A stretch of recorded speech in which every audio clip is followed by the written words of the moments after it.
तो कधी लाज वाटून देत नाही. त्यानं भक्तासाठी कोणतीही कामं केली. कोणतं सांगू?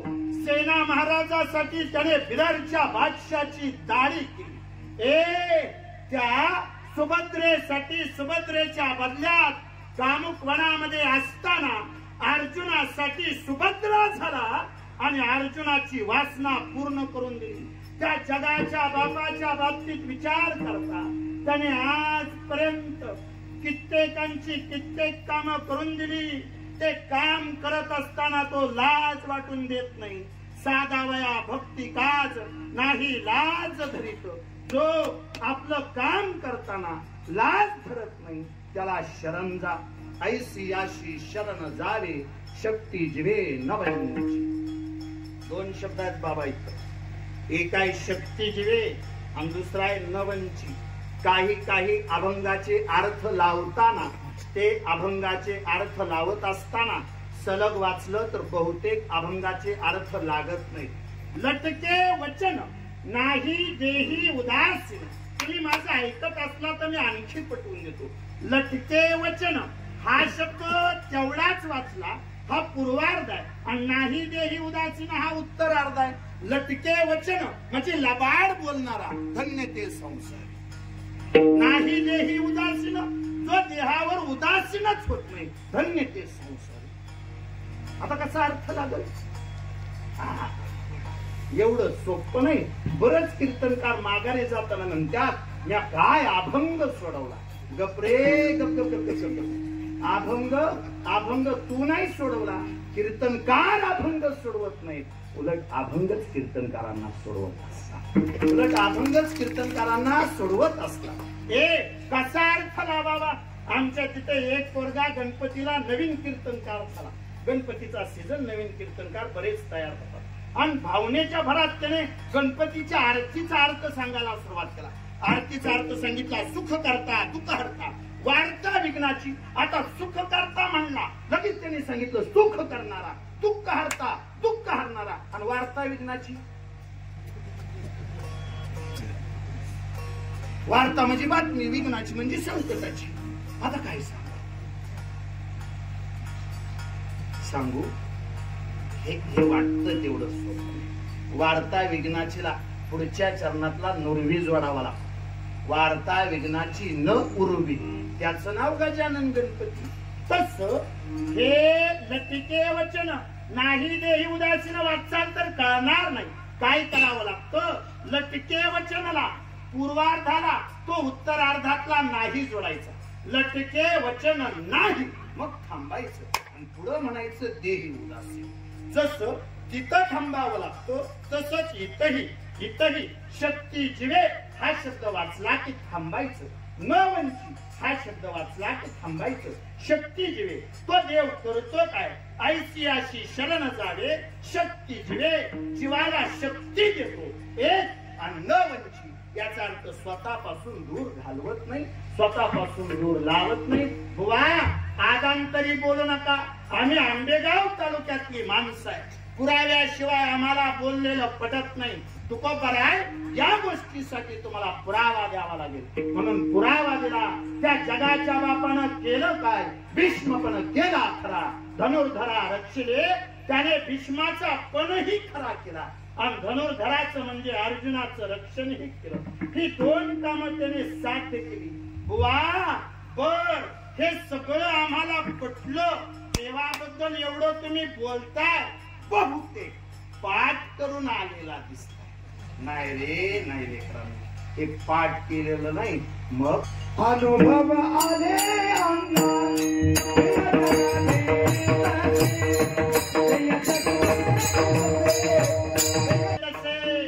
तुका म्हणे मज कळते चाचणी.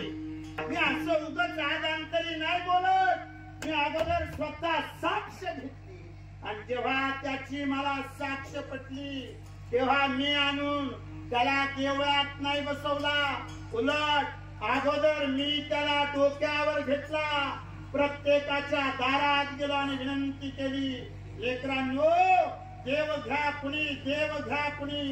आयता आला घर पुसोनी. लोकांनी मला सांगितलं तुकोबराय तुम्ही देव घेऊन आला खरं, पण आमची अवस्था अशी आहे, देव न लगे साठवणीचे रुतले जागे. काही जणांनी मी टोपली डोक्यावर घेऊन निघालो होतो तेव्हा मला विचारलं, बुवा टोपली खाली ठेवा, आम्हाला देव बघायचा आहे. मी टोपली खाली ठेवली, टोपली रिकामी होती. त्यातल्या एक जणानं सांगितलं, म्हणे बघा बरं, म्हणून आम्ही कीर्तनाला येत नाही, म्हणून आम्ही तुमच्यावर विश्वास ठेवत नाही. टोपली देव नाही आणि मोकळी टोपली घेऊन देव घ्या म्हणता काय?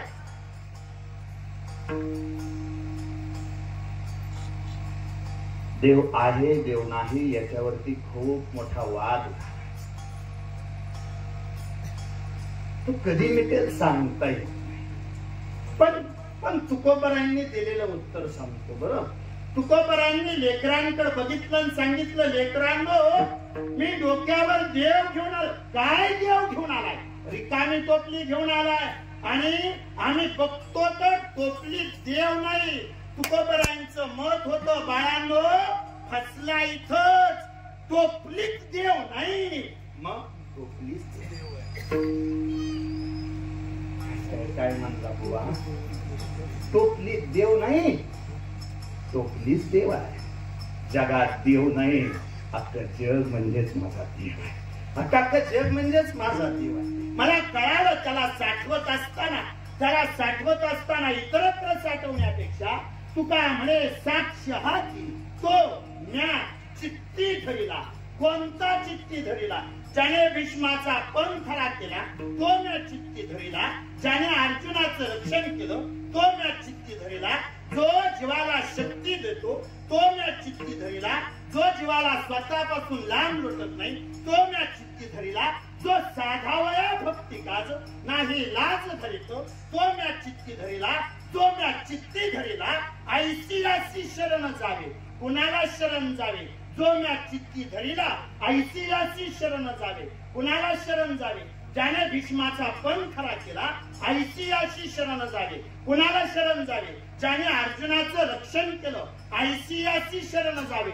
बुवा कुणाला शरण जावं? जो शक्ती जिवे ऐसियाशी शरण जावे, जो न वंची ऐसियाशी शरण जावे. किंवा मग थेट साधावया भक्ती काज नाही लाज धरित ऐसियाशी शरण जावे. काहीसा या अर्थाचा 4 चरणाचा अतिशय गोड, अतिशय समर्पक आजची दुसऱ्या दिवसाची सेवा म्हणून भक्तीपर प्रकरणातला अभंग विठ्ठल. जेव्हापासून घर सोडलं तेव्हापासून आजपर्यंत कीर्तनातून आलेला पै न पै जोग महाराज वारकरी शिक्षण संस्थेसाठी दान करून टाकला. त्या संस्थेसाठी समर्पण दिलं. देशाचे पंतप्रधान जेव्हा व्यासपीठावरती आले तेव्हा पंतप्रधानांनी झुकून लवून वाकून गुरुनाम गुरु मारुती बाबांच्या पायाला स्पर्श केला. माझ्यासारख्या पाप्याला ते समक्ष बघायला मिळालं नाही. मी माझ्या घरात बसून टीव्ही वरती ते दृश्य बघत होतो, पण ते बघता बघता माझ्या डोळ्यातून आपसूक पाणी आलं आणि माझं मन मला सांगत होतं, गड्या नशीबवान आहे आपण वारकरी झालो. आमचा एक निष्ठावंत वारकरी तुमच्या पंतप्रधानापेक्षा सुद्धा मोठा आहे. तुमच्या पंतप्रधानापेक्षा सुद्धा मोठा आहे. ज्या महात्म्यानं सहज लिलिया सिद्ध केलं गुरुनाम गुरु मारुती बाबा पुरेकरांच्या आशीर्वादानं हे पहिल्या वर्षाची सुरुवात तुम्ही एवढी गोड केली. माझ्यासारख्याला हे पांडुरंगाच्या साक्षीनं म्हणताना काहीच वाटणार नाही. जोपर्यंत चंद्र सूर्य आहे तोपर्यंत हा सप्ताह एवढ्याच ताकदीनं संपन्न होईल. तोपर्यंत या सप्ताहाला आहे त्याच्यापेक्षा चांगले दिवस येतील. सगळ्या संयोजक आयोजकांच्या चरणावरती नम्रतापूर्वक नतमस्तक होतो. या गुणीजनांच्या चरणावरती माझ्या उजव्या बाजूला मी बरोबर बोलत असेल तर मंगेश बुवा आहेत, माझ्या डाव्या बाजूला मी बरोबर बोलत असेल तर ऋषीदादा आहेत. दोघांच्याही चरणावरती नम्रतापूर्वक नतमस्तक होतो. निवडलेल्या अभंगाकडे प्रवृत्त होतो.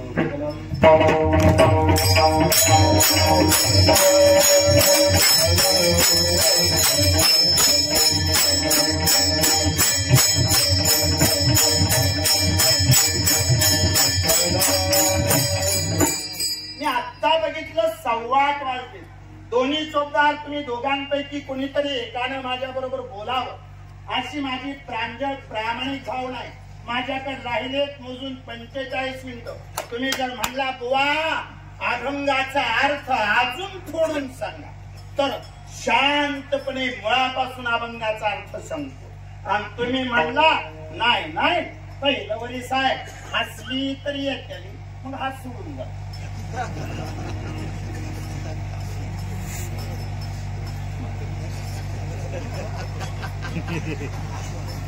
बोला डावा सोडा उजवा सोडा पण कवल सोडा. देवीच्या दारात आहे आपण कवल सोडल्याशिवाय मला कळायचं नाही नेमकं पुढच्या बाजूला चालायचं. कोणीतरी दोघांपैकी एकाने गोड आहे का गोड आहे गोड आहे शांत आहे का कीर्तन सर्वांगाचं कान करून ऐका. तुम्ही ऐकाल असा माझा विश्वास आहे. थेट आणि शांतपणे ऐक. मुळात कुठलाही अभंग लिहित असताना त्या अभंगाच्या पाठीशी काहीतरी पूर्वपीठिका असते. तुकोबरायांना उगत सुचलं म्हणून तुकोबरायांनी अभंग लिहिले असं नाही झालं. झालं असं तुकोबरायासारख्या कुणब्याच्या लेकरानं कमरेला उपरणं बांधलं डोक्याला फेटा बांधला आणि तुकोबराय कीर्तनाला उभा राहिले. 18 पगड जातीची माणसं कीर्तनात येऊन बसायला लागली. बर ते कीर्तन तुकोबरायांचं होतं. कीर्तनात अधिकार एवढा होता. थेट सांगितलं होतं वेदांचा तो अर्थ. आम्हाशीच ठावा आम्हासीच ठावा येरांनी व्हावा भार माथा नसेल.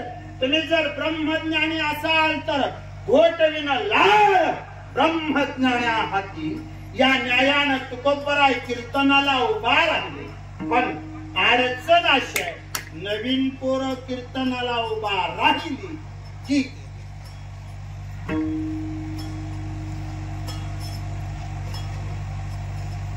काय पुन्हा पण आमच्यासारख्याच्या पोटात खर तर नाही दुखावं. एकमेका सहाय्य करू म्हणून हे चालू ठेवावं. आपली पुढची पिढी घडवणं ही आपली जबाबदारी आहे म्हणून हे एकमेकांना समजून घ्यावं. नव्यांनी शोध घ्यावा जुन्यांकडून बोध घ्यावा. या न्यायानं ही वाटचाल चालू ठेवावी.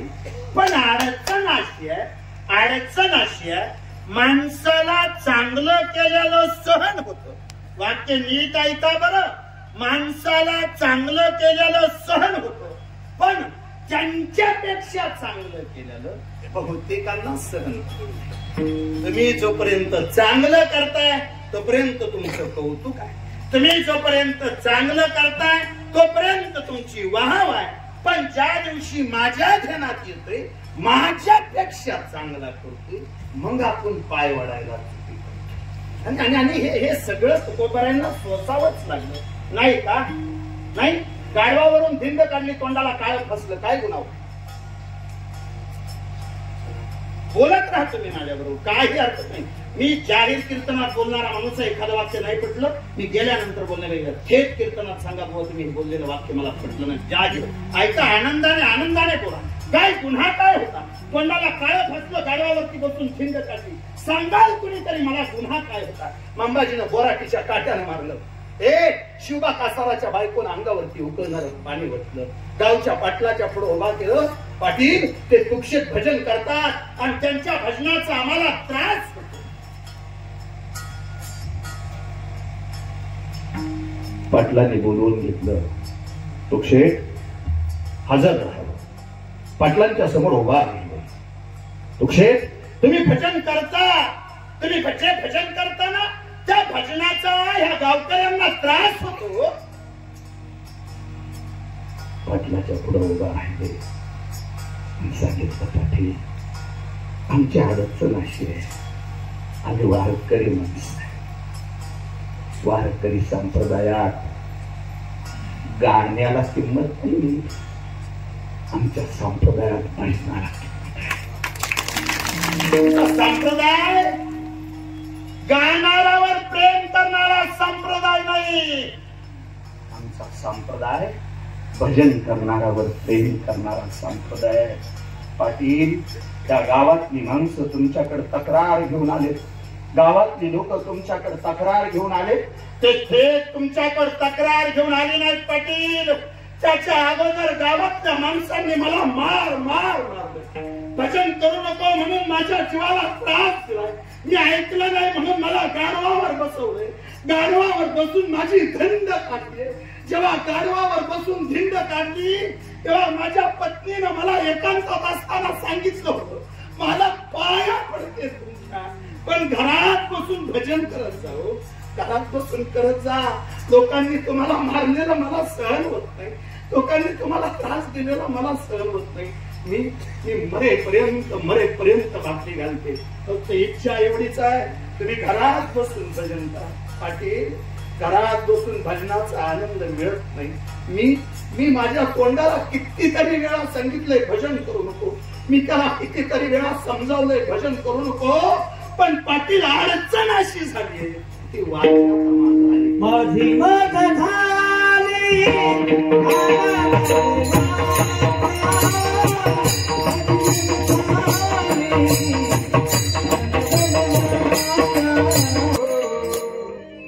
माझी मज झाली अनावर वाचा छंद या नामाचा गीत. ऐकत असला तर अजून एकदम मत सांगू का? तुकोबारायांच्या चरित्रातला एक सहज भाव सांगून जातो. तुकोबारायांची जिजाई ना जिजा, तिच्याबद्दल बऱ्याच जणांनी काही सांगितलं. पांडुली होती. खरं सांगू ऐकताय तुम्ही तर कशी ऐका बरं. म्हणजे ऐका. तुकोबारायांची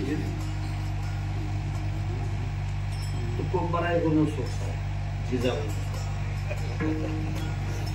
कधीतरी परत हा भाव सांगेल. मी अभंगापासून खूप लांब आहे. कधीतरी हाही भाव पटवून देईल. तुकोबारायपेक्षा जिजाऊन अवघड आहे. 3600 एकर ऊसवाल्या बापाची लेख आहे ती. आणि तुकोबारायांच्या घरी खायला अन्न नव्हतं तरी हसत पद प्रपंच करत होती. म्हणून जिजा श्रेष्ठ. म्हणून जिजा श्रेष्ठ. त्यातला एक भाव सांगू का दादा? तुकोबारायांची जिजा भजनासाठी भाकरी घालत. तुकोबारायांची जिजा भजनासाठी भाकरी घालत होती. आमची भाकरीसाठी भजनाला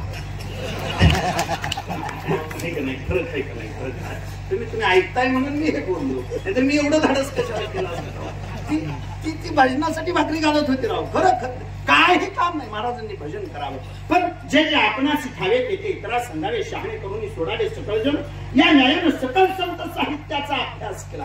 आणि सकल संत साहित्याचा अभ्यास करून तुकोबाराय कीर्तनाला उभा राहिले. पाहून या ग्रंथ करावे कीर्तन हा नियम मान्य करून तुकोबाराय कीर्तनाला उभा राहिले. एक दिवशी तुकोबाराय कीर्तनाला उभा राहिले. रामकृष्ण हरीचं भजन झालं. रूप पाहता भजन झालं. आणि तोपर्यंत 4 लेकरं समोर येऊन बसली. आजपर्यंत कधीच कीर्तनाला न येणारी धारसानं पुढे येऊन बसली. त्यातल्या एकानं दुसऱ्याला कोपरा मारला आणि दुसऱ्याला सांगितलं, विचार. विचार म्हणलं नको. त्याच्यासाठी मी तुझ्या बरोबर येत नाही. तुला यासली सवय आहे गाण्यासाठी कीर्तनात बोलायचं. मी नकोच म्हणत होतो. तू म्हणला चल म्हणून आलो. अरे विचार. आज जर महाराजांना नाही विचारशील तर हे कधीच विचारायला मिळायचं नाही. त्यानं थोडस धाडस केलं. त्या चौघांपैकी एक जण उभा राहिला. चालू कीर्तना हो महाराजांच्या समोर हात जोडले आणि महाराजांना सांगितलं, बुवा आज कीर्तन करत असताना माझी अशी इच्छा आहे की तुम्ही माझ्यासारख्या लेकराचं सांत्वन करावं. मी विचारलेल्या प्रश्नाचं तुम्ही उत्तर द्यावं. बुवांनी विचारलं, आजच दिसतोय? हो म्हण. आजच आलोय. अनवाई धडा करून पुढे येऊन बसतो. म्हणलं आज विचारूनच जायचं. बोल लेकरा बोल. अडचण? हो बुवा अडचण अशी आहे. मी या संबंध संसाराकडे बघितलो. ज्यांचा संसार 50 वर्षाचा आहे तो दुःख. ज्यांचा संसार 40 वर्षाचा आहे तो दुःख. ज्यांचा संसार 30 वर्षाचा आहे तो दुःख. ज्यांचा संसार 20 वर्षाचा आहे तो दुःख. ज्यांचा संसार 10 वर्षाचा आहे. कुणी नाही घडलं तर मला विचारू. दुःखी सुखी दिसतोय फक्त नवीन लग्न झालेला ती बी त्याची बी अडचण अशी कुठलीच मांजर आल्याल्या उंदराव झडप घालत गळ्याचे मी सांगेन तुम्हाला.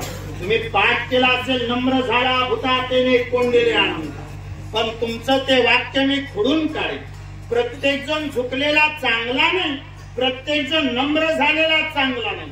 मला मान्य आहे झुकावं वाकावं, हे नम्र राहावं. मी आल्यानंतर श्री बाबांच्या पायाला हात लावला तेव्हा त्यांच्या मुखातून सहज वा हा शब्द आला. आम्ही वारकरी, आम्हाला कसला आला अभिमान, आम्ही कोणता अभिमान धरावा. आम्ही एकमेकांच्या सहज लिलेल्यात पाया पडून जातो.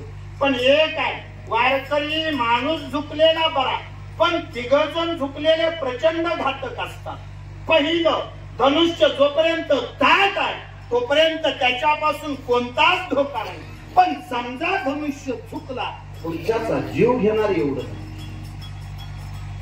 ताट आहे तोपर्यंत बरा आहे, ताट आहे तोपर्यंत बरा आहे. पण जर चुकला तर तो पुढच्याचा जीवच घेणार. नाग जोपर्यंत फणी काढणार तोपर्यंत त्याच्यापासून कसलाच धोका नाही. कधीच फणी काढलेला नाग कधीच कुणालाच चावू शकत नाही. हात लावून बघू नका, आपण बी ऐकलेला आहे. तुमच्या फणी काढलेला नाग कधीच कुणाला चावू शकत नाही. फणी काढलेल्या अवस्थेत तो दंशच करू शकत नाही. फार तर फार जीभ बाहेर काढू शकतो. पण जर तो चुकला पुढच्याचा जीव घेणार एवढं मात्र नक्की आहे. झुकलेला धनुष्य चांगला नाही, झुकलेला नाग चांगला नाही. आणि तिसरं मांजर जोपर्यंत सरळ चालली तोपर्यंत उंदराला तिच्यापासून कसलाच धोका नाही. जेव्हा मांजर चपती, जेव्हा मांजर झुकती, तिथनं पुढं मात्र उंदराला भ्यावंच लागतं. तुम्ही का हसला पुन्हा? मी विनोदाच्या अजिबात मूड मध्ये नाही, तरी तुम्ही हस. असं म्हणत असं कुठलीच मांजर आल्या आल्या लगेच झडप घालत नाही, की थोडा अंदाज 4-8 दिवस घराचा चाकाच पळा घेते. सोबत आलेली तिला संगुली म्हणू का पाठ राखीन म्हणू? तुम्ही सांगताल ते शब्द. सोबत आलेली संगुली म्हणा, पाठ राखीन म्हणा. 8 दिवसात ती तिला सांगची त्या सबंध घरदाराचा मी अंदाज घेतलाय. त्या घरदारात मला कुणापासून त्रास नाही. सासरा माझा बापासारखा आहे, दीर माझा भावासारखा आहे, ननंद माझी बहिणीसारख्या, नवरा माझा जरा जोरात बोला जाते प्रमाण नवरा माझ्या मुठीत आहे. त्या घरात आत्या घरात मला त्रास देईल असं एकच माणूस आहे, ती म्हणजे माझी. जर जोरात बोला, मला कामाचा त्रास, ती म्हणजे माझी. पण मी बी त्याच्यावर उपाय काढलाय. कसली काळजी करू नको. जुन्या काळातल्या सुना सासूंना आत्या म्हणायच्या, त्याच्यामुळं सासवा जाच करायच्या. आता मी आयडिया काढली, आता मी उपाय शोधून काढलाय. आता मी सासूला आत्या म्हणणारच नाही, आता मी सासूला आई म्हणेन. जेव्हापासून सून सासूला आई म्हणायला लागली तेव्हापासून सकाळचा स्वयंपाक आईकडेच आहे, सकाळची धुनी आईकडेच आहे, सकाळची भांडी आईकडेच आहे. हायती 2 कार्टी ती सुद्धा आईच सांभाळते. वैतागलेली आई परवा लेकाच्या समोर उभा राहिली आणि लेकाला म्हणली, बाबू मी एकटी काय काय सांभाळू. आलं गेलं मॅच सांभाळायचं, पाहुणे रावळे मॅच सांभाळायचे. हायती दारात 2 गिदाड, आमचा शब्द हायती दारात 2 गिदाड, ती सुद्धा मॅच सांभाळायची. पोरं लेकरं मॅच सांभाळायची. पोरा मी एकटी काय सांभाळू. पोरगा म्हणला, आय तू नुसतं तोंड सांभाळ, बाकी काम तुझं शिकाय नाराज. ते 4 जण उभा, त्यातला एक उभा राहिला. त्याने सांगितलं, बुवा का कुणास ठाऊक, पण आम्ही सगळे दुःखातच आहे. ऐका, तुकोबारांनी त्या लेकराचं उत्तर द्यायला सुरुवात केली. लेकरा, अडचण अशी, तुम्ही दुःखात आहात याचं अगोदर कारण समजून घ्या. आणि ते 4 फक्त एक प्रयोजन म्हणू ना, नाहीतर आज तुकोबाराय थेट तुमच्या बरोबर बोलतायत. प्रत्येकाच्या वाट्याला जे दुःख आहे त्याचं कारण समजावून सांगतायत. मी बोलत नाही, तुकोबाराय बोलतायत. लेकरांनो, समजा एक मिरची घेतली तर ती तिखट लागेल, तिच्यापासून लहानसा तुकडा बाजूला काढून खाल्ला तर तो लहानसा तुकडा मात्र तिखट लागणार.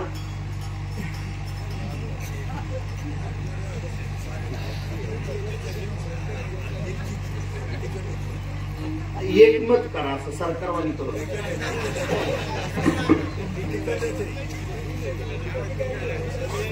भांडू तर अजिबातच नका. मी सांग,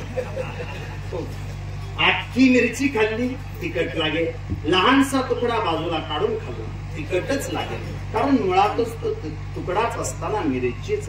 आखी मिरची खाल्ली तिखट लागेल, लहानसा तुकडा खाल्ला तिखट लागेल, गुळाचा मोठा खडा घेतला गोड लागेल, लहानसा तुकडा काढून खाल्ला गोडच लागेल. मीठ अख्खं खाल्लं खारट लागेल, लहानसा तुकडा खाल्ला खारटच लागेल. कारलं अख्खं खाल्लं कडू लागेल, लहानसा तुकडा खाल्ला कडूच लागेल. महाराज, त्या एवढ्या सगळ्या ओळी सांगितल्या कशासाठी, एवढा पसारा घातलाच कशासाठी? मला एवढंच सांगायचं होतं, मुळापासून त्याचा अंश जरी बाजूला केला, मुळापासून त्याचा अंश जरी बाजूला केला तरी अंशाने मूळ स्वभाव सोडला नाही. आता मात्र थेट ऐका. मुळापासून अंश बाजूला झाला, आपल्या दुःखाचं कारण सांगतोय. मुळापासून अंश बाजूला झाला तरी अंशाने त्याचा मूळ स्वभाव सोडलाच नाही. हाच जर सृष्टीचा नियम असेल, मुळापासून अंश बाजूला झाल्यानंतर जर अंश स्वतःचा मूळ स्वभाव सोडत नसेल तर माझी विनंती आहे तुम्हाला, कधीतरी एकदा स्वतःला आरशासमोर उभा करा आणि स्वतःला प्रश्न विचारा, मी कोण आहे? नाव आता ठेवले रे. ममय अंशे जीव लोके जीव भूतो सनातन या न्यायानं या जगामध्ये आलेला चर असेल अचर असेल, सजीव असेल निर्जीव असेल, चांगला असेल वाईट असेल, मनुष्य असेल पशु असेल, झाड असतील पक्षी असतील, हे सगळेच्या सगळे हा त्या देवी आईचा एक अंश आहे. आता तुम्ही ऐकताय की माझं? आता सर तुम्ही ऐकताय माझं? माझा प्रश्न असा आहे, मिरचीचा तुकडा मिरची सारखा राहिला, गुळाचा तुकडा गुळासारखा राहिला, मिठाचा तुकडा मिठासारखा राहिला, कारल्याचा तुकडा कारल्यासारखा राहिला. हा जर देवी आईचा अंश आहे तर ह्याने सुद्धा खूप कोणाचं जमलंय? आता फक्त एकदाच स्वतःला विचारा, मी देवासारखा आहे का दुःखात आहे हेच सांगतोय ना मी तुम्हाला. आपल्या दुःखाचं कारण समजावून सांगतोय ना. का बरं? मी जर त्या देवी आईचा अंश आहे, मी जर त्या देवी आईचा अंश आहे, मी कित्येक वर्ष झालं माझ्या सासू बरोबर बोलत नाही.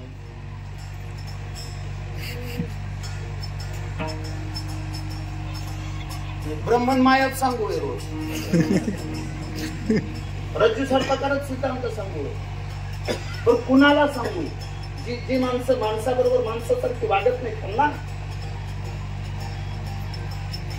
कुणाबरोबर बोल? ह्यांच्या बरोबर ते आल्यापासून मोजले 7 जण आहेत, सासू बरोबर बोलत नाही.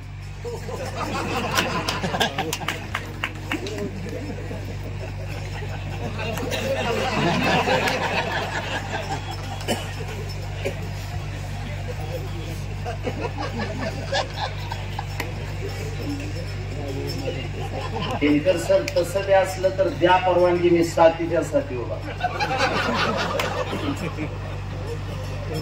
फक्त एकच आहे, लांबना आलोय आणि गोडव्या अंगाने. आपलं गोडव्या अंगाने आलोय, गोडव्या अंगाने मी माघारी जाणार. एवढ्या फलात एवढ्या चिंतनात अजिबात पडणार नाही. पण ऐकचाल तुम्ही माझं, मी तुमचा भाऊ आहे. ऐकचाल तुम्ही माझं, मी तुमचा मुलगा आहे. मी तुमच्या पायावर मस्तक ठेवतो, नाक घासतो, विनंती करतो. हे उपाशी राहून जर देवी आई पावली असती तर अगोदर तुमच्याकडे ऊस तोडायला आलेली जी लहान लहान लेकरं आहेत ना, बारकी बारकी असल्या थंडीत सुद्धा जी लेकरं उघडी फिरतायत ना, उपाशी राहून जर देवी आई पावली असतील तर अगोदर ती देवी आई त्या लेकरांना पावली असतील, मग तिने तुमच्याकडे बघितलं असतं. नुसतं उपाशी राहून देव पावणार नाही गड्या. नुसतं व्रतवैकल्य करून देव तुम्हाला कधीच पावणार नाही. त्यातल्या बऱ्याच जणींनी वैभव लक्ष्मीची पारायण केली, वैभव लक्ष्मीचं पारायण केलं खरं, पण जी सासू बरोबर बोलत नाही तिला कोणती लक्ष्मी प्रसन्न होईल तेवढं फक्त तुम्हीच मला सांगा गड्या. माझी विनंती आहे तुम्हाला पाखरासारखी माणसं आपल्यामधून निघून चाललेत, पाखरासारखी माणसं आपल्याला सोडून चाललेत, आपल्या हाडामासाची माणसं आपल्या डोळ्यात देखत आपल्याला दिसायची बंद झालेत. जर माझं चुकत असेल तर मला कुणीही कीर्तनात उठून सांगावं. महाराज, फक्त आपण मोजलं नाही, टीव्हीला बातम्या येत नाहीत म्हणून आपण शांत आहे, नाहीतर कोरोनाने जेवढी माणसं मेली त्याच्यानंतर तेवढीच माणसं हृदयविकाराच्या तीव्र झटकेने. फक्त तुम्ही मोजना आणि टीव्हीला दाखव नाही म्हणून तुम्ही त्याच्याबद्दल अनभिज्ञ नाही. पाखरासारखी माणसं आपल्या समोरून निघाली, हाडामासाची माणसं, रक्ताची माणसं आपल्या डोळ्यात एकत निघून गेली. माझा जाहीर प्रश्न आहे, कीर्तनात माणसंच मरून गेल्यावर त्याच्या चुकाचं गरज बसण्यात काय मजा आहे? एखादा माणूस आपल्यापासून निघून गेला, एखादा माणूस आपल्यामधून निघून गेला, काय मजा आहे? आज देवी आईच्या दारात बसलाय, सप्ताहाचं पहिलं वर्ष, पहिल्या वर्षातली दुसऱ्या दिवसाची सेवा आहे. माझी विनंती आहे, कीर्तनाला येताना जर एखादी सासू बरोबर बोलत नसेल, कीर्तनाला एखादी येताना जर घरात कोणाबरोबर बोलत नसेल, आजच्या कीर्तनातून जाताना काहीच करू नका. फक्त एक शपथ घ्या, त्या देवी आईचं दर्शन घ्या आणि जाताना त्या देवी आईला सांगा, आई आजपर्यंत वागली ते चुकीचं वागली, आजपर्यंत वागली ती माझी चूक होती. आई तुझ्या चरणावर मस्तक ठेवते आणि तुझी शपथ घेऊन सांगते, जोपर्यंत जिवंत आहे तोपर्यंत कुणाशी वाईट वागणार नाही, जोपर्यंत जिवंत आहे तोपर्यंत कधी कुणाची आबोला भरणार नाही. बोलून घ्या. पण त्यांनाच नाही, तुम्हाला विचारतो. परवा धाकटा भाऊ गाडी धरून हातात उभा होता, शेजारी त्याचा मित्र होता. थोरल्या भावाची गाडी शेजारून निघून गेली, थोरल्या भावाची गाडी शेजारून निघून गेली, पण थोरल्या भावानं धाकट्याकडे बघितलं सुद्धा नाही. शेजारी उभा असणाऱ्या मित्रानं धाकट्या भावाला सहज विचारलं,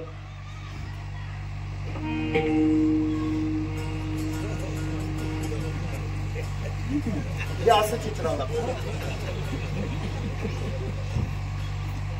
धाकट्याकडे त्याच्या मित्रानं बघितलं, सहज विचारलं, बोलत नाही. धाकटा गुरमीत म्हणला, आज नाही 10 वर्ष दारात नाही एकमेकांच्या, आज नाही 10 वर्ष झालं तोंडाकडे बघत नाही एकमेकांच्या.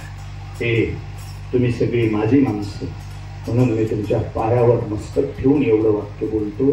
आपण आपल्या भावाबरोबर बोलत नाही, त्या गोष्टीचा अभिमान वाटण्यापेक्षा वाटलीच कधी तर त्या गोष्टीची लाज वाटायला पाहिजे. कारण ही लाज वाटायसारखी गोष्ट आहे, अभिमान वाटण्यासारखी अजिबात नाही. विचार करा गड्या, आपण सगळे त्या देवाचा अंश आहे, पण आपण सगळे त्या देवाचा अंश असून सुद्धा त्या देवाला विसरलो. ऐकत असला बाबा तर मी आणखी भेद सांगून जातो. शांत ऐका. आपल्यामध्ये देवामध्ये जो भेद झाला, पहिला भेद, जीवाच्या बाबतीत विचार केला तर जीव एक व्याख्या आहे, देवाच्या बाबतीत विचार केला तर देव सर्व व्याख्या आहे. दुसरा भेद, जीवाच्या बाबतीत विचार केला तर जीव अल्पज्ञ आहे, देवाच्या बाबतीत विचार केला तर देव सर्वज्ञ आहे. आणि तिसरा भेद, जीवाच्या बाबतीत विचार केला तर जीव दुःखात आहे आणि देवाच्या बाबतीत विचार केला तर देव सुखात आहे.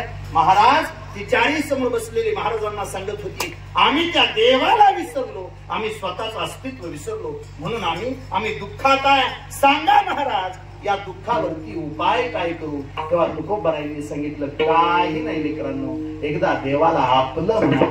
जेव्हा तुम्ही देवाला आपलं म्हणाल तेव्हा आयुष्यातलं सगळं दुःख दूर होईल आणि निव्वळ सुखमय आयुष्य होऊन जाईल.